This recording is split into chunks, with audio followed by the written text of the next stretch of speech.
Okay, magandang araw sa atin lahat mga kababayan, saan man panig kayo ng daigdig naroon. Dito na naman tayo sa another episode ng ating vlogs, Badong Ratelis po. Pag-uusapan natin ngayon, ito po, no? Humiling po yung Indonesia ng prison swap. Dito po kay Alice ko, naku, mukhang matatagalan tayo at komplikado po to ha. Yung prison swap po, may nahuli tayo rito. Wanted po yun sa Indonesia, no? Nahuli po natin dito. Maingay ah. Ano po, parang may kinalaman po sa droga, no? Wanted sa Indonesia, nahuli sa Pilipinas. Ngayon naman yung hindi naman wanted, ano ba si Alice Go, pinaghanap ng batas. Di wanted din, hindi. Hindi pa kasi siya ano, 'di ba? Hindi pa rin siya ganap na akusado pa lang. Oh, 'yan. Pinaghahanap naman ng Pilipinas, Indonesia naman nakakuha kay Alice Go. Ngayon humihiling na swap. Hindi po gano'n kasimple 'yan, 'di ba? Kasi hindi naman po, Indonesian yung hinihinging ka-swap kundi Australian. So komplikado po 'yan, medyo ano po natin, susuriin po natin. Pag-usapan din po natin ito pong pahayag ni Pangulong Marcos na wala naman daw pong ano, ito po ang pahayag ni Pangulong Marcos ay, no politics in OVP budget hearing.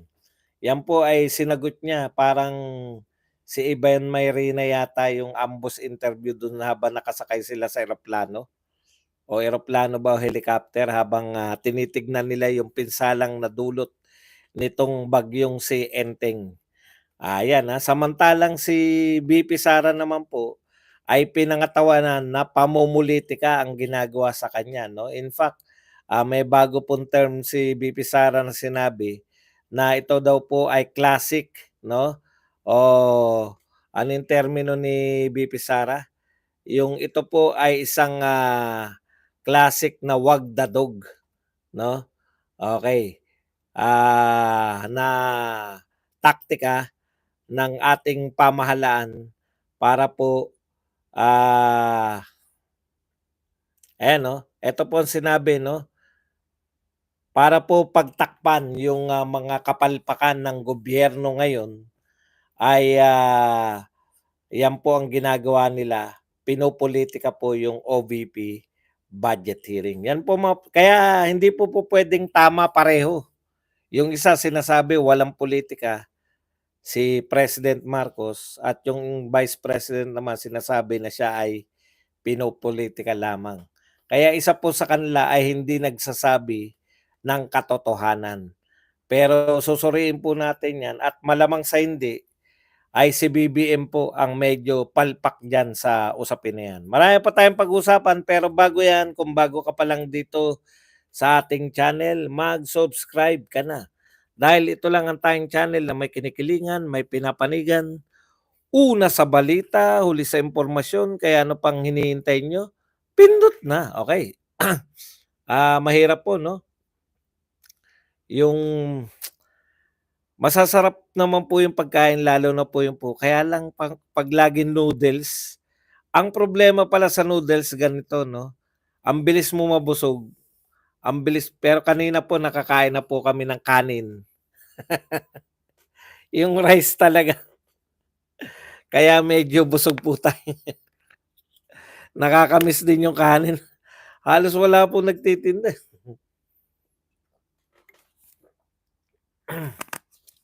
Okay, pag-usapan na po natin, unahin na po natin 'tong ano, yung, prisoner swap 'no. Katulad po na nasabi natin, si Alice Go pinaghahanap ng otoridad ng Pilipinas dahil nga po sa patong-patong na kaso ng sa may kinalaman sa Pogo 'no, yung mga krimen po sa Pogo, human trafficking, mga tax evasion, et cetera. Yan po yung kinakaharap na na kaso nito ni Alice Go, 'no. Sa isang banda naman, so siya po ay nakatakas, ayan, at si Pangulong Marcos po ay, nagmatapang, 'no. Tindi rin, eh, 'no, paminsan-minsan matindi din magmatapang 'to si Pangulong Marcos. "Let this serve as warning to those who attempt to evade justice." Tindi, 'no. 'Pag may nahuli talaga, eh, nahuli po ng hindi po tayo nakahuli, yung Indonesia po. Nahuli po ng Indonesian authority si Alice Go, 'no. Biglang nagsabi na, "Let this serve as warning to those who attempt to evade justice, such as an excessive exercise in futility. The arm of the law is long, and it will reach you. This government continues in its duty to apply the rule of law." Ayos, eh, 'no, ang tapang, eh, 'no? Mr. President, bago po kayo ganahan sa pagsasalita, asa na po yung heads will roll? Alam niyo po, ngayon nagmamatapang na naman kayo. Alam niyo sa totoo lang, Mr. President, 'pag yung pagmamatapang hindi po natatapatan niya ng aksyon, tokes lang, wala po maniniwala diyan. Yun po yung pagkakaiba ni President Duterte sa inyong lahat. Sa lahat ng presidente, 'no, na nanungkulan, si President Duterte lang po ang naging kaya po siya pinakaepektibo dahil 'pag sinabi niya, ginagawa niya. 'Pag sinabi niyang, "PI kayo, 'pag hindi kayo nagbayad ng buwis, ipapasara ko 'yan, magbabayad ng buwis." Bakit? Alam nila may isang salita yung mama, eh. Biruin mo sabihin niya, "'Pag ako nanalo, pagpapapatayin ko kayo." Ang dami namatay, 'di ba? Kaya nga takang-taka ako rito sa AJK, eh. Imbestiga imbestiga kayo na imbestiga, hindi niyo ba natanong sa mga tao kung gusto ba namin 'yan, kung gusto ba namin yung, war on drugs? Kaya problema lang 'yan, eh. Ha? Hindi ko pa ba kaya? Kayang akala ko pa naman kaboses ko na. Kaya Mr. President, sa totoo lang po, hindi po 'yan nadadaan sa yabangan, 'no? 'Yan po ay kinakailangan niyan 'pag may sinabi ka, may aksyon, 'no? Dapat 'pag sinabi mong heads will roll, talagang nakikita ng mga tao na gumugulong. Putya, nahuli na si Alice Go, wala pa yung heads will roll, eh. 'Di ba? Tapos sa dami po ng hindi nahuli. Pahiyang-pahiya po kayo, Mr. President, sa ginagawa ng mga kapulisan niyo sa KOJC. Ha? Dapat alam niyo, sa totoo lang, eto suggestion ko sa inyo, Mr. President. Sa BGC kasi, wala pong baha dun, eh, 'di ba, sa BGC. Kasi ang paliwanag dun, lahat ng tubig sa BGC may sumasalo. May salo sila, eh. Mga 8 Olympic size swimming pool ang kaya, 'no? So, yung immediate, kunwari lumakas ang ulan, maliit lang naman yung BGC. Yung konsepto lang po, Mr. President, ng flood control program, 'no? Naghukay sila ng kasing-laki ng 8 Olympic size swimming pool. Ilang floor po 'yun, 'no? Ilang floor po 'yun ng hinukay nila, babagsak kaagad do'n. Okey. May flood control program na totoo. 'Yun po yung totoong flood control program, hindi lang po yung nilagay, tapos hindi na makita ngayon. Okey. Alam mo, Mr. President, eto po ang ano, batay po diyan, suggestion lang po. Mahilig na akong mag-suggest nitong mga panahon na 'to, eh. Gawin yung pinuno ng flood control program si Torre. Puta, kayang ipahukay yang baha na yan. Ang bilis maghukay ni Torre. Nakita niyo po ba yung hukay ngayon sa KOJC? Talagang akala mo Mahusay po sa hukayan 'to si Torre. Kaya maniniwala ako pagkatapos ni Torre na maghukay diyan, wala ng baha diyan sa ano, eh, wala ng baha diyan sa may buong Davao. Ang bilis maghukay, eh. Bigyan niyo na lang ng 1.4 billion budget a day yan, ewan ko lang kung hindi wala pong makakapigil kay Torre, eh. Ang gagawin ni Torre diyan, puta yung mga kalsada, EDSA, butasin niya yan. May ano ba, may baha ba sa Maynila? Butasin natin yan. Yung Espanya, putya Espanya, Recto, alam niyo gawin niyo diyan, ipahukay niyo yan kay Torre, ha? Hindi makakapalag ang lahat. Naku, sino papalag diyan? Sige, pumalag kayo. Saglit lang kay Torre yan, bigyan niyo ng 1.4 billion. Hukayin ni Torre yan. Putya, walang ligtas yung baha sa atin ngayon. Mawawalan po ng baha.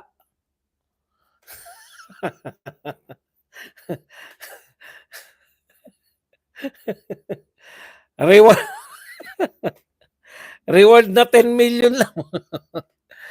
Ang husay, 10 million lang yun, ha? Bigyan mo ng billion yan. Ewan ko lang kung hindi mahukay niya lahat. Tsaka walang papalag. Puta, paano niyo papalagan yan? Anong problema niyo? Espanya, irerot yan traffic na yan. Huhukayin yung buong Espanya, tagos sa Manila Bay kagad.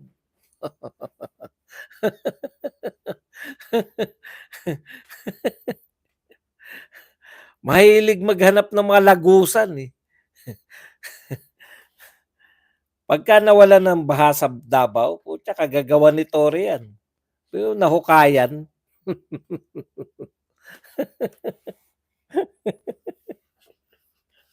Hindi, binibiro lang natin. Pero yun po yung katotohanan no, Mr. President, eh. Gusto nyong mawala yung baha, gamitin nyo ng ngayon paano po magagamit na maayos yan? Wala naman nag-iimbestiga dyan sa lintik na 1.4 billion a day na yan. Wala po nag-iimbestiga dyan, Mr. President. Balik na nga po tayo rito sa prisoner swap. Ewan ko ba kung ba't tayo napunta riyan? Prison swap. Ito po, si Alice Go, ano po yan, no? Wanted dito, wanted sa atin. Tapos ano ba pangalan ng Australian? Ang pangalan po na Australian ay na may kanalaman po to sa drug cartel ng Sinaloa, Mexico. Sinaloa drug cartel sa Mexico, si Gregor Johan Haas. So wanted po siya sa Indonesia. Pinaghanap po siya na Indonesia, nahuli po ng mga Pilipino dito sa Cebu. Okay, drug smuggling ang kanyang kaso. So sa madaling salita mga kapatid, ito po, gusto na Indonesia, swap na lang, no? Kasi wanted din sa kanila si Haas, wanted sa atin si Alice Go. Ano po yung komplikado doon? Komplikado po yun kasi Australian citizen yan. Papalag po Australia. Bakit papalag yung Australia? Sa atin posible pong pumalag yung Australia kasi sa Indonesia po meron death penalty. Putya, drug trafficking death penalty yan, deads yan. Kung kayo po Australian government, ewan ko lang kung concern nyo Australia kasi yung mga puti, ano yan yung mga makarapatan yan yung, di ba? Mahilig yan sa mga human rights eh. Kaya po magiging komplikado yan kay Alice Go. Kasi kung simple lang po, walang problema kung yan ay Pilipino at saka Indonesian, swap lang, di ba? Wanted sa inyo, Indonesian to. Nagkakaroon po ng komplikasyon na Australian. Papayag kaya yung Australia, hindi naman tayo, ayan yung problema ng Pilipinas eh. Sanay tayo na hindi na tayo ngayon nagpapasya sa sarili natin. No? Sanay tayo na piniplis natin yung mga dayuhan. Kaya nila? Hindi yung kay Alice Go eh. Yung si Alice Go madali lang ibigay sa atin dahil wala naman. Ang mabigat kasi ito totoo yung kaso nitong ano, Speaking of Alice Go 'no, at saka sa lahat po 'no, si Sheila Sheila Ong na, si Alice Go tsaka si Sheila Ong na ngayon yung sentro ng alam niyo takang-taka po ako. Lahat alam na natin na hindi po sila mga si Alice Go, yung kapatid ni Alice Go, pati ngayon etong si Sheila Ong, ay si Cassandra Ong pala, iba pala yung Sheila, Sheila Go rin pala yun. Kung imbis wait. Teka lang may kumakatok sa ano. Mukhang maganda 'to, eh. Yes. Wait. No, tomorrow. Yes, tomorrow. Thank you. Change towel tomorrow. Well, because we will take a bath now. Tomorrow. Okay, thank you. Thank you very much.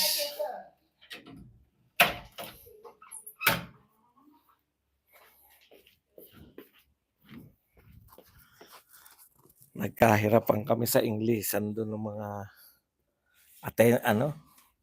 mga Tagalini.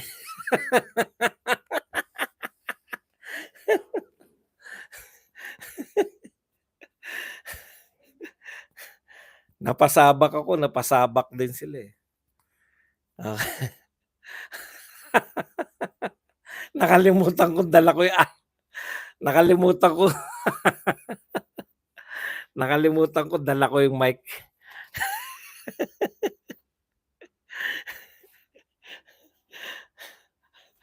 Kaya ako kahit sa restaurant, turo ako, eh. One, give one. Yeah, one. With rice.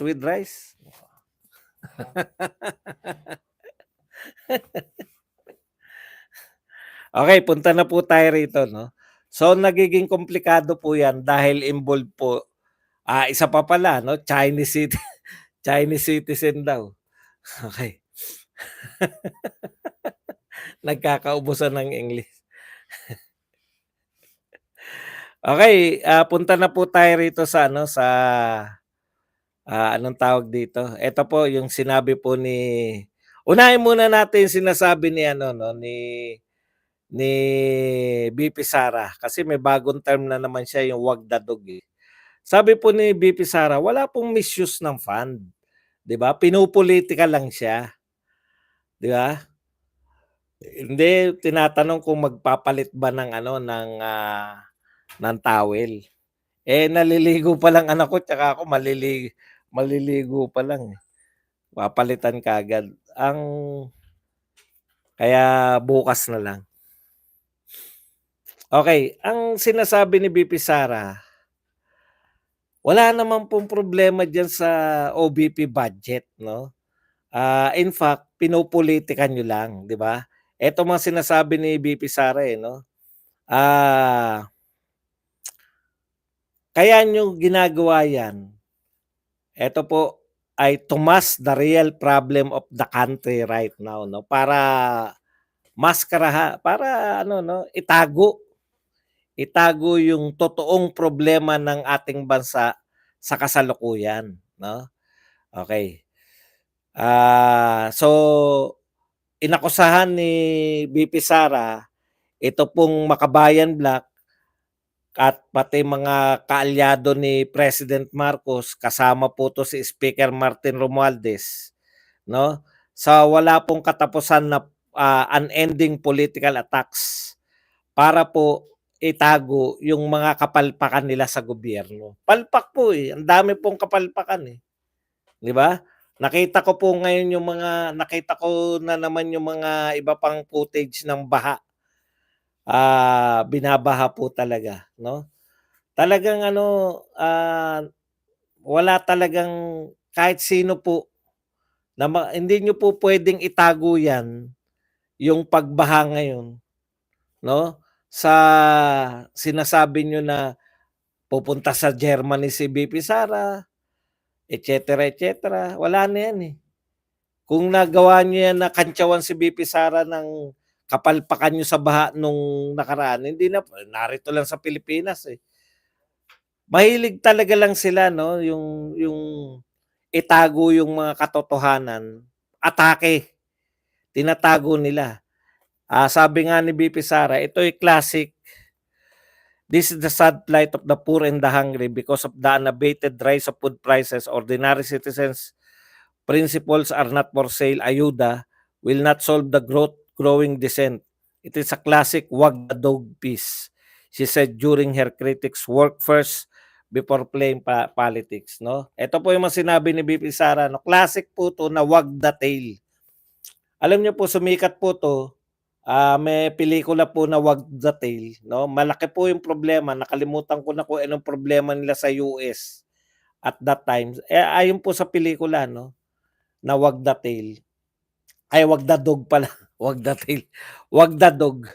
Ang ibig sabihin po niyan, no, i-divert mo yung usapan sa malalaking problema ng bayan, i-divert mo yan, gumawa ka ng ano, ng issue. Alam po nyo, itong continuous ginawa pa nilang Quadcom, ano lang po 'to, pagtatakip po 'to lahat, 'no? Pagtatakip po ito. Ulitin ko, pagtatakip kasi wala naman silang balak lang naman nila idiin, eh. Una, matutulad lang po 'yan sa Parmali. Kung ang ginagawa po ninyo ay punot dulo gusto niyong sisihin yung mga Duterte sa lahat ng issue na 'yan, Pogo, AJK, at iba pang krimen. Gusto nyo lang idiin yung mga Duterte, mahihirapan po kayo, eh. Mahihirapan po kayo. Lahat ng testigo nyo wala kami naririnig na Duterte. Sa Pogo, wala. Alice Go, dun ako nagtataka, eh. Sino yung sinasabi ni Cassandra Ong na ninong niya? Bakit hindi po kayo mag-focus dun sa ninong ni Cassandra Ong? Takang-taka ko, kitang-kita na po natin na small time player lang po to si Cassandra Ong, si Alice Go, yung kapatid ni Alice Go, small time player po sila dito po sa Pogo. Bakit hindi po kayo mag-concentrate doon sa ninong na nagsasabi, alam niyo yung ginagawa nila, ako meron, nakukuha ko, eh. Kumita sila Alice Go, kumita po sila Cassandra Ong at iba pa. Kumita po sila pero hindi po sila yung mga mastermind. Tanong nyo po sa PAOK CC, sinabi na nila yan, eh. Small time lang tong mga to. Bakit hindi nyo po i-focus yung inyong investigasyon sa big time, sa pinakautak? Alam nyo kung bakit? Sa small time lang nyo maikokonekta. Bakit? Yun nga. 'Di ba kinokonektan nyo ngayon si Cassandra Ong kay Harry Roque. Kinokonekta nyo si RAR, ang pangalan man yun, kay AR, kay Harry Roque. Tapos ang ultimate connection yan, Harry Roque, spokesperson ni Pangulong Duterte. Alam niyo yun, wala naman po nagsabi na involved po dito si Tatay Digong, involved po si isa sa mga Duterte. Wala po. Pilit na nga yung pag-uugnay nyo kay Roque. Wala naman din testigo talaga na. Ngayon, ang sinasabi nyo, magkano yung kinikita nila. Hindi ko po pinagtatanggol si Roque. Kung involved dyan si Roque, kayo po magpapatunay. Hindi po si Roque magpapatunay na involvement niya. Meron ba na? Classic po yung ginagawa nyo rin sa Pogo, eh. Pogo lang muna. Kasi, ang problema, inuugnay nyo naman yung Pogo dahil yung pera daw na kinita sa Pogo, yun daw yung pinambabayad na ayuda sa AJK. Wala naman pong nagdi-deny, kami pong mga follower. Actually, lahat po ng tao sa Pilipinas, tuwan-tuwa po na nag-war on drugs. Binabaliktad niyo lang, eh, 'di ba? Putya halatang-halata na nga kayo, ang pinatay yung ano, sinasabi niyong pinatay drug lords, tanungin yung mga Pilipino kung natutuwa ba sila o magha mag maghanap ng katarungan sa kamatayan ng mga drug lords. Hindi ko maintindihan, parang pinalalabas niyo, "Ha, karimari-marim, karimari-marim."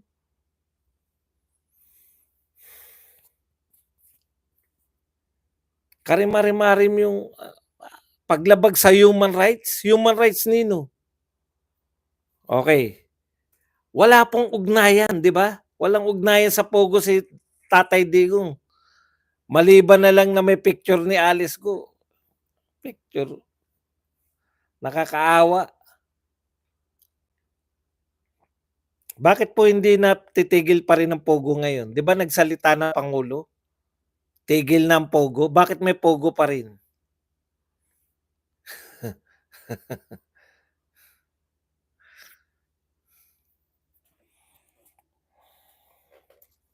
Okay, pilit na pilit 'yan, tapos meron na nga ang ICC, kayong hindi kayang imbestigahan.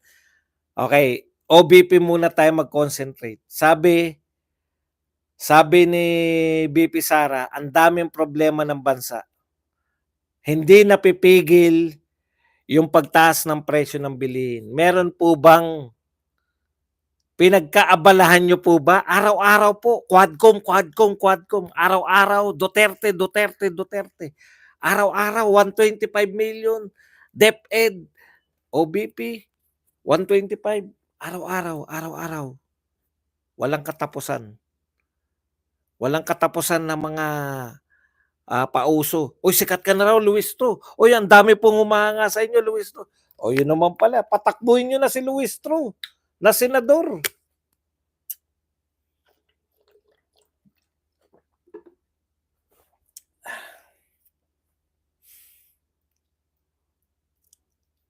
Itigil nyo po yung pogo, tapos.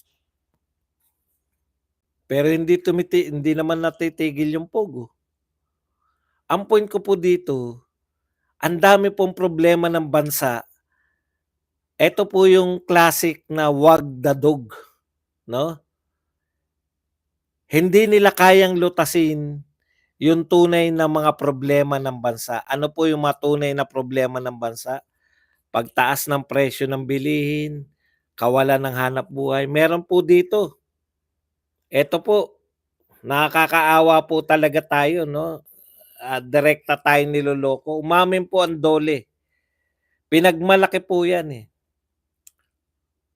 Ang baba po ng unemployment rate ng Pilipinas.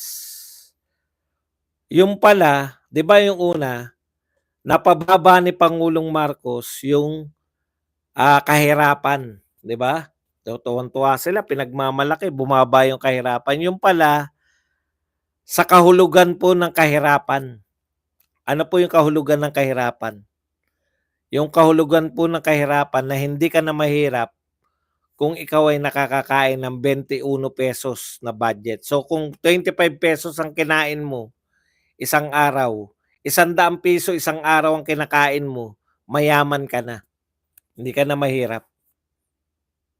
'Di ba? Ang galing, no? Ngayon po, kaya pala ang baba ng unemployment natin. Ang kahulugan nila ng unemployment, may trabaho ka kung mayroon kang trabahong kahit isang oras sa loob ng isang araw. Eh sa definisyon nila ng walang oras, isang oras, talagang mawawalan tayo ng unemployment rate. Isang oras ka lang nagtrabaho, ang definition may trabaho ka na eh. Sabi ko, grabe talaga tong mga to. Nabudol nyo na yung mga tao, pati ba naman yung numero, binubudol nyo. Binubudol nyo yung numero ng, binubudol nyo yung numero ng ano, ng paano maging mahirap. Ngayon naman po, binubudol nyo naman yung numero ng paano magkaroon ng trabaho. Yung mga part-timer, halimbawa po, part-time kayo, sinabi nyo, tinanong kayo, wala po akong trabaho eh, part-time lang. Di ba ganun po yung yung ano, yung mga walang trabaho, sinasabi, "Ano po trabaho niyo?" "Part-time lang po ako, eh, kung tatawagin lang po." May trabaho ka. Wala siyang trabaho, sinabi niya lang na part-timer para available siya anytime. Pero ang definition po nun, ah, yung mga nag-conduct ng survey, 'pag tinanong ka, "Ano po 'di ba gano'n yung mga tao? O may extra-extra lang po ako." May extra, may trabaho. Wala po siyang trabaho kaya nga may extra-extra lang. Pero ang definition pala nila, ang definition pala nila ng 'pag sinagot ng tao na extra, nahihiya lang pong magsabi yung tao, eh. "May trabaho ka ba?" "Wala." "Ay, pa-extra-extra lang po ako." Pero ang katotohanan po, ang ibig sabihin ng extra-extra, wala pong trabaho. Dinefine na naman nila na may trabaho ka. 'Pag sinabi mong extra-extra, 1 hour, nakakailang oras ka? 'Pag may trabaho po, siguro sa loob ng 'pag ganito mo tinanong, sinagot, siguro po sa isang linggo na natatawag po ako ng mga 2 beses. So, ilang ilang oras po 'yun? Mga ano po, mga 8 oras isang araw. So, 18, 2 beses sa isang linggo, 16, may trabaho ka na. Mawawalan talaga tayo ng mahihirap, mawawalan talaga tayo ng walang may trabaho po lahat sa Pilipinas. Ang gagaling mag-manipulate ng numero, 'yun po. Balik tayo dito kay BP Sara. Pasensya na kayo. Yung wag dadog po, 'no, sinabi ni, classic wag dadog. Ang ibig sabihin po niyan, may malaki kang problema para po hindi maka-focus diyan yung mga Pilipino sa tunay na problema. Gumawa ka ng issue na walang kinalaman dito para diyan matuon yung atensyon ng mga Pilipino, ng mga tao. Yun po yung wag dadog. Pinapaliwanag sa atin ni BP Sara, ito yung classic na wag dadog, 'di ba? Ang laki ng problema natin, galit yung imbes na magalit yung mga tao rito, bibigyan tayo ng libangan. Ipakita na yan, may magagandang tao yan, sila Cassandra Ong. Tsaka yung mga kasamahan ni Cassandra Ong, naku, nagtatarayan sila. Libangin natin yung mga tao para hindi nila maisip na, hindi po, kalokohan po yung hindi nila maisip, eh. Kada sa sweldo sila, puta, kaltas lahat ng ano ko, wala na akong sweldo. Kinaltasan ako ng Pag-ibig, kinaltasan ako ng PhilHealth. Kaltas ng malalaking PhilHealth sa atin. Yung pala makikita natin kinukuha lang. Kinukuha ng gobyerno yung budget ng PhilHealth para ipamproyekto diyan sa mga proyekto nilang unprogrammed. Ang dami pong unprogram. Sabi ni Cielo Magno bago siya magretiro, ang daming unprogram. Gusto nyo pala yan, eh. Ayan, katulad niyan, mga ano, hindi nga po unprogram yung flood control, eh. Hindi po makita.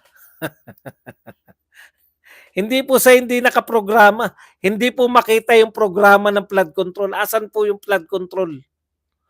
Kada uulan, babaha. Okay, samantala, ito po, yan po, no, ang linaw na sinabi ni BP Sara na pinopolitika ko. Pinopolitikan nyo lang ang budget para yung mga tao hindi nila maisip yung tunay na problema, hindi nyo iniintindi. Sa totoo lang po, busy sila. Senado, Kongreso, mag-imbestiga na mag-imbestiga para mapasama yung mga Duterte. 'Di ba? Tama ba? Mapasama yung Duterte. Yan lang po yung purpose nila, eh. Pero papaano po, mag-imbestiga po ba kayo kung papaano pabababain yung presyo? Bakit mataas yung presyo? Ay, wala kaming pakialam diyan. May kinalaman ba Duterte diyan? Wala po. Hindi po kasalanan ng Duterte dahil matagal nang hindi presidente si Duterte. Ay, hindi, doon lang kami mag-imbestiga lang kami sa mga ginawa lang ni Duterte. Eh, tapos na po si Duterte, eh, ano ngayon? Papasamain namin siya para hindi manalo yung anak. Yun po yung purpose nila, mamulitika. O, sabi po ni Pangulong Marcos, no politics in OVP budget hearing. Tignan natin yung katwiran ni Pangulong Marcos, ha. Baka naman may magandang katwiran. Masyado niyo namang minamasama kasi si Pangulong Marcos eh. Ito po, ang sabi ni Pangulong Marcos. Tandaan po niyo alam po ni Pangulong Marcos 'yan. Hindi lang po dahil anak siya ng dating presidente. Kung hindi dati po siyang senador eh. Ha? Alam po nila yung budget hearing, no? Isang termino mo lang senador, 6 na taon. Ibig sabihin, 6 na taon na beses siya na tinalakay nila yung budget hearing sa Senado. Naka-6 na talakay yan ng budget hearing. Kung isang termino lang siya, hindi ko alam kung ilang termino yan na senador. So alam nila yan bilang senador. This is a budget hearing. Sabi ni President Marcos. Tignan niyo po sabi ni BP Sara, pinopolitika ang OVP budget hearing. Sabi ni Pangulong Marcos, bago ko lang ituloy hindi pinopolitika, walang politika diyan sa budget ng Vice President. So isa sa kanila ang hindi nagsasabi ng totoo. Alamin natin kung sino. Totoo ba yung sinasabi ni BP Sara? Totoo ba na sinasabi ni BP Sara na iniimbestigahan nila yung OVP pero hindi nila iniimbestigahan kung paano mapapababa yung presyo, kung bakit mataas ang presyo ng bilihin, kung bakit may problema yung mga Pilipino? Tama ba tayo? Tama ba pa si BP Sara? Tama. Wag dadog po ba yun? Wag dadog yun kasi may mabigat tayong problema. Ang inuuna yung walang kinalaman doon. No? Mabigat po yung problema. Okay. So tama po si BP Sara doon. No? Pinopolitika. Wag dadog. Hina-highlight, pinag-uusapan yung 125 kahit wala naman silang may kakaso. Pinag-uusapan para malihis. Okay. Pakinggan naman natin, in fairness si Pangulong Marcos. Para maging fair po tayo. Fair po kaming mga makinig kayo, ganito maging fair. Kayong mga media. Both sides ipapakita nyo. Tapos sasabihin yung mali si Marcos. Ganun ang fair. This is a budget hearing. This is something that every single government agency has to do. Correct. Di ba? Every single government agency has to do. It's a hearing. There's no politics in it. We do it every year. We do it with the same department. We do it. That process is well established. It has nothing to do with politics. Okay ito sinabi ni Pangulong Marcos This is budget hearing. Lagi na natin tong ginagawa. Every year ginagawa natin to. Normal lang to. Walang politika dito. Ayan Tinagalog ko lang para mas malinaw.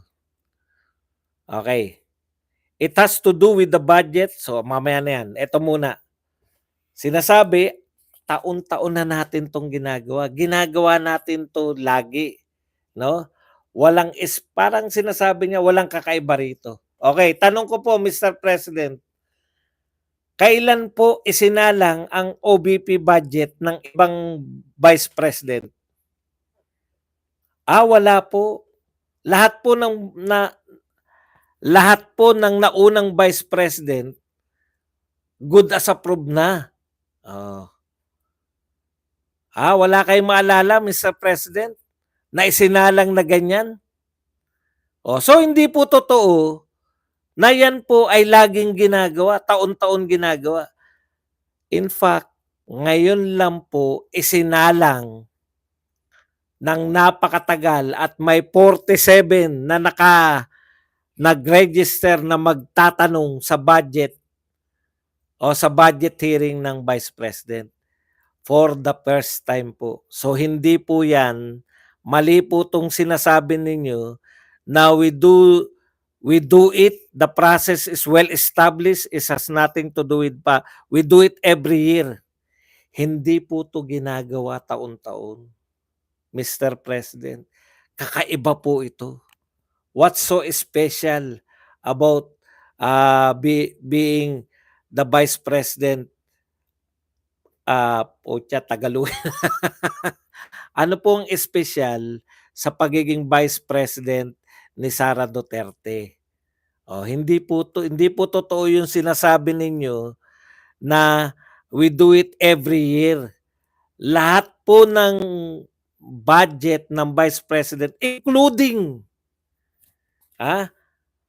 the then Vice President nung hindi pa siya re-resign, yung Office of the Vice President budget last year, nakasama nyo pa siya, hindi rin po in-scrutinize. So mali po yung sinasabi nyo, Mr. President. No? Wala po kaming natandaan na Vice President na isinalang ninyo ng ganyan. Wala po kaming Vice President na natandaan na tinatanong ninyo kada item. Okay. Hindi po totoo na hindi nyo pinulitika. Ikalawang tanong, Mr. President, para lang malaman natin kung sino hindi nagsasabi ng totoo. Okay. Sabi mo, we do it every year. This is a budget thing. This is something that every single government has to do. The process is well established, has nothing to do with politics. It has to do with the budget. So I don't know how she can characterize these things. Okay. Tanong ko po, Mr. President, kung normal po yan, sino po ang sinalang, sino po ba ang merong mga confidential fund? Tanging Office of the Vice President lang po ba ang may confidential fund? Marami po. Marami po pala, Mr. President. Yung Office of the President po ba may confidential fund? May confidential fund po ba yung Office of the Office of the President? Meron po. Tanong, sinalang po ba? Question po ba kung saan nyo ginamit? Hindi. Yung iba pong departamento, meron po bang confidential fund? Sinalang po ba yung confidential fund nila? So hindi po normal. Hindi po sinasalang kahit kailan ang confidential fund. Ano na nga po uli ang pagkakaiba ni BP Sara sa ibang may confidential fund? Ang pagkakaiba po, Mr. President, kahit po yung iba't iba, hindi ko alam kung sino meron, pero ang tinitiyak ko, DND meron. Ang tinitiyak kong may confidential fund, AFP. Ang tinitiyak kong may confidential fund, Office of the President, at iba pa. Sinalang po ba sila para tanungin kung paano nila ginamit yung confidential fund? Walang sinalang. Kaisa-isa lang. Office of the Vice President lang. Yun po ba ang normal, Mr. President? Normal po ba? Taon-taon po ba na Office of the Vice President lang ang sinasalang? Hindi. Hindi yan normal.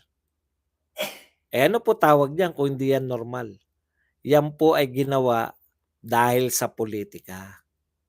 Sinasabi nyo kasi normal lang. Hindi po normal yan. Wala pa po kami nakitang sinalang na confidential fund ng ibang departamento. Tanging Office of the Vice President lang. Ngayon, hindi po yung Office of the Vice President noong araw. Ang dami po naging Vice President. Tanging Office of the Vice President lang ngayon. Ano ba pagkakaiba ng Office of the Vice President noon at ngayon? Threat po kasi yung Vice President ngayon. Threat po yan sa ambisyon ng gustong maging Prime Minister o kung hindi pumasa yung Chacha, threat po yan sa gustong magpresidente. Dahil si BP Sara ay threat, kaya po ginagawang politika yung budget hearing ng Office of the Vice President. Mr. President, hindi niyo po puwedeng sabihin na hindi kayo informed.